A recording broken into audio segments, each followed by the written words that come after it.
नमस्कार, M A रेसिपीमध्ये आपणा सर्वांचे स्वागत आहे. आज आपल्याला गुळाचे अनारसे करायचे आहेत. त्यासाठी मी इथे तांदूळ भिजत घातले होते. 3 दिवस तांदूळ भिजवलेले आहे आणि 3ही दिवस पाणी बदललेलं आहे त्याचं. आता हे तिसऱ्या दिवशी मी उपसून घेते. ह्याच्या जाळीवर आपल्याला हे उपसून घ्यायचे. सगळं पाणी निथळल्यानंतर एका साडी किंवा कुठल्याही एखाद्या कपड्यावर वाळत घालायचे. 10-15 मिनटं आपल्याला हे फॅनखाली वाळवून घ्यायचे.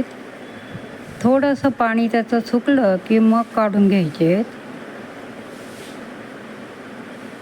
छान पसरवून द्यायचे फॅनखाली. अगदी 10 मिनटात वाळतात ते, जास्तही वाळवायचे नाही आहे.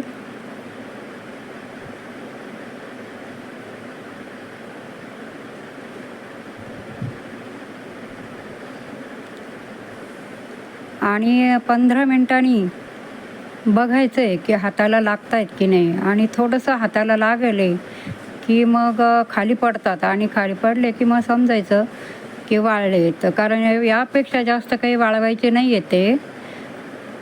आणि आपल्याला हे सगळे आता काढून घ्यायचे पातेल्यात. हाताने बघायचं आहे, हाताने चुरा होतो, छान भिजलेलेत पण आहे ते. आणि मिक्सरमध्ये बारीक करून घ्यायचे, आपल्याला पीठ करून घ्यायचं आहे त्याचं.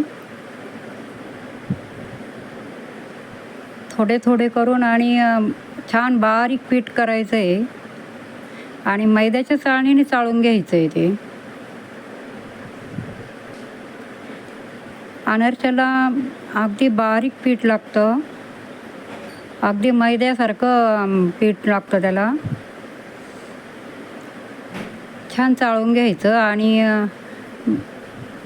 नंतर हे पीठ आपल्याला मोजून घ्यायचं आहे वाटीने.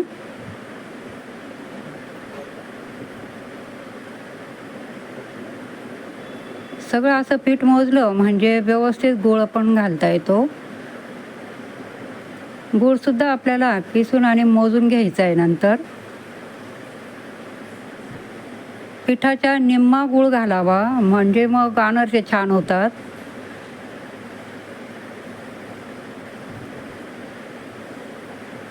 जेवढं पीठ असेल त्याचा निम्मा गूळ घातला. गूळसुद्धा असा मोजूनच घ्यायचा आहे आपल्याला. आता ह्या आपल्या 4 वाट्या भरल्या आहे आणि वरती थोडंसं भरलं आहे. तर आणि गूळ असा कापून घ्यायचा आहे सुरीने, म्हणजे मग जास्त खडे राहत नाही त्यात गुळाचे. सगळं असं कापून घ्यायचं आहे.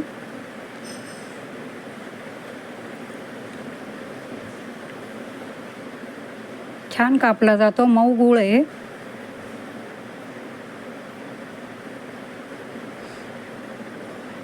आणि आता असं आपल्याला ज्या वाटीने आपण पीठ मोजलं त्याच वाटीने गूळ घ्यायचं आहे. गूळ आता बघा, ही 1 वाटी मी टाकली आहे. आता हा किती भरतो तो बघायचा.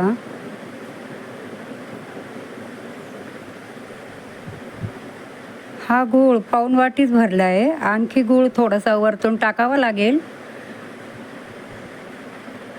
2 वाट्या आणि थोडंसं वरती गूळ टाकायचं आहे याला.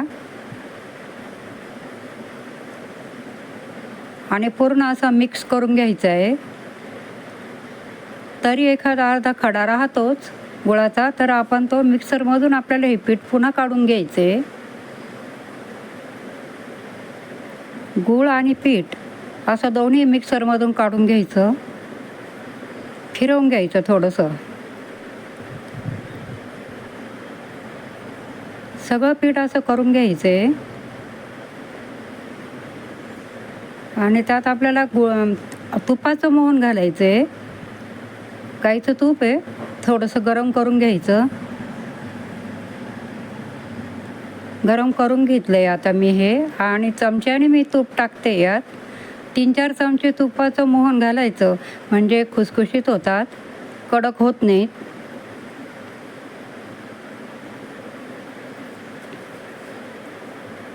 आणि सर्व पिठाला छान तूप चोळून घ्यायचे.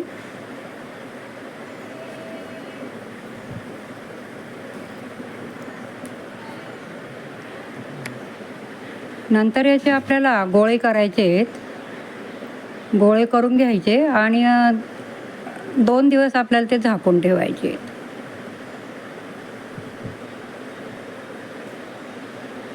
म्हणजे त्यात गूळ चांगला मुरतो.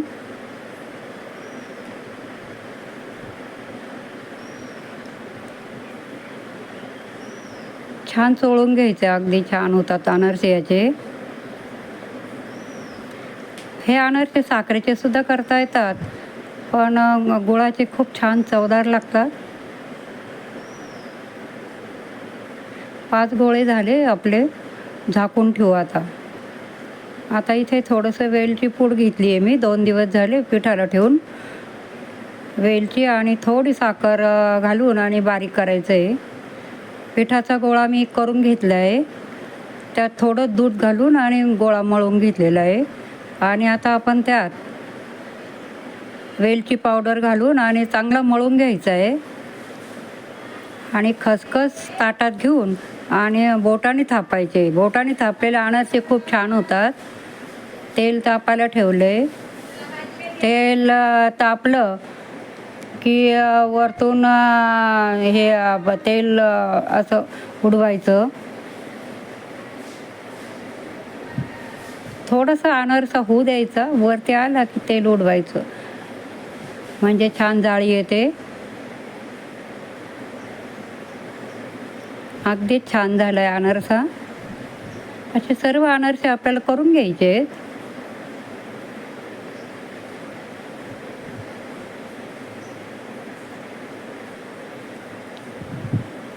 असं सगळं असं हाताला थोडंसं तेल लावून घ्यायचं किंवा नाही लावलं तरी चालतं आणि असे थापून घ्यायचे. थापून अनारसे खूप छान होतात. आणि जी खसखशीची बाजू असते ती वरती टाकायची. हां, आणि प्लेन भाग तेलात टाकायचा आहे. थोडासा होऊ द्यायचा आणि वरती आला की मग तेल उडवायचं त्यावर. खूप छान होतात हे अनारसे.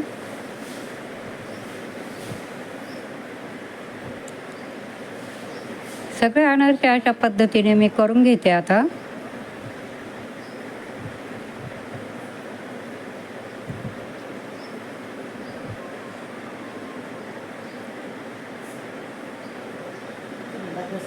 आवडल्यास लाईक, शेअर आणि सबस्क्राईब करायला विसरू नका. अशा पद्धतीने एकदा करून बघा. झाला आता अधिक मास संपत आलेला आहे.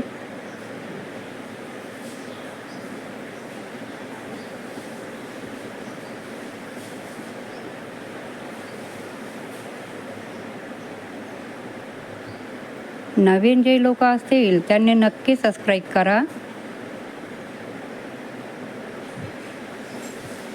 अनारसे खूप खुसखुशीत आणि छान अगदी जाळीदार होतात.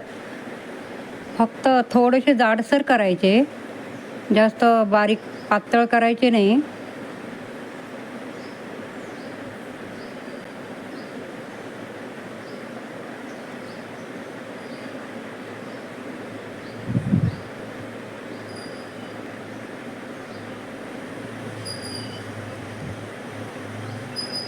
छान झालेत, अगदी अनारसे छान होतात. छान बोटाने गोल आकार देऊनच करायचे.